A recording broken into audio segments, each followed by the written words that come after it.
বাংলাদেশ সাংবাদিক কল্যাণ ট্রাস্ট কর্তৃক কক্সবাজার জেলার সাংবাদিকদের মাঝে অনুদানের চেক বিতরণ অনুষ্ঠান সম্পন্ন হয়েছে। ৫ ফেব্রুয়ারি বৃহস্পতিবার সন্ধ্যা ৬টায় কক্সবাজার প্রেসক্লাব মিলনায়তনে উক্ত চেক বিতরণ কর্মসূচি সম্পন্ন হয়।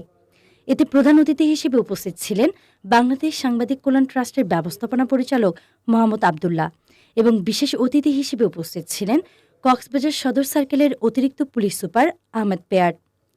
এতে অন্যান্যদের মাঝে উপস্থিত ছিলেন কক্সবাজার প্রেস ক্লাবের সভাপতি মাহবুবুর রহমান, সাংবাদিক ইউনিয়ন কক্সবাজারের সভাপতি নুরুল ইসলাম হেলালি, কক্সবাজার প্রেস ক্লাবের সহসভাপতি কামাল হোসেন আজাদ, সাধারণ সম্পাদক মমতাজ উদ্দিন বাহারি সহ প্রমুখ নেতৃবৃন্দ।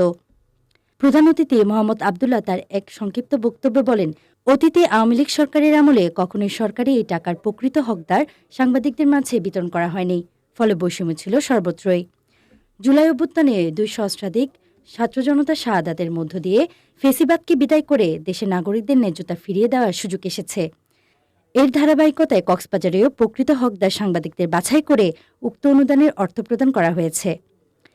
অনুষ্ঠান শেষে সমগ্র জেলা থেকে বাছাইকৃত সংকটাপন্ন ও অসুস্থ ১৩ জন সাংবাদিককে অনুদানের অর্থ এবং এক সাংবাদিক পুত্রকে শিক্ষাবৃত্তি প্রদান করা হয়।